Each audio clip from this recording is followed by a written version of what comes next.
నంద్యాల జిల్లా కేంద్రంలోని విద్యార్థులు జాతీయ స్థాయిలో తమ ప్రతిభను చాటారు.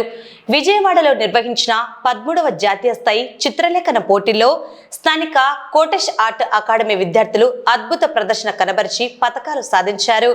విజయవాడలోని తుమ్మలపల్లి కళాక్షేత్రంలో ఫిబ్రవరి 28న ఆంధ్రప్రదేశ్ ప్రభుత్వ సాంస్కృతిక శాఖ మరియు డ్రీమ్స్ ఆర్ట్ అకాడమీ సంయుక్త ఆధ్వర్యంలో 13వ జాతీయ స్థాయి యూత్ మరియు చిల్డ్రన్స్ చిత్రలేఖన పోటీలు ఘనంగా జరిగాయి.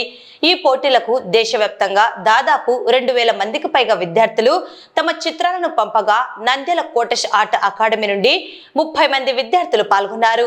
వీరిలో 17 మంది విద్యార్థులు అసాధారణ ప్రతిభను కనబరిచి మెడల్స్ సాధించడం విశేషం. ఇందులో 15 మంది విద్యార్థులు బంగారు పతకాలు సాధించగా 2 వెండి పతకాలు సొంతం చేసుకున్నారు. విజేతలకు డ్రీమ్స్ ఆర్ట్ నిర్వాహకులు రమేష్ మెడల్స్ మరియు సర్టిఫికెట్లు పంపగా ఆదివారం నంద్యాలలోని అకాడమీలో ఏర్పాటు చేసిన ప్రత్యేక అభినందన సభలో వీటిని విద్యార్థులకు అందజేశారు. విజయవాడలోని డ్రీమ్ ఆర్ట్ అకాడమీ సాంస్కృతిక శాఖ జాతీయ బాలల చిత్రలేఖన పోటీల్లో మా కోటెష్ ఆర్ట్ అకాడమీ సంబంధించిన పిల్లలు 30 మంది విద్యార్థులు పాల్గొన్నారు.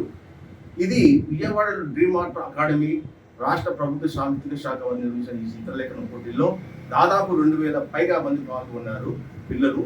కానీ మా ఆర్ట్ అకాడమీ పిల్లలు 30 మందిలో 17 మందికి మెడల్స్ సాధించారు.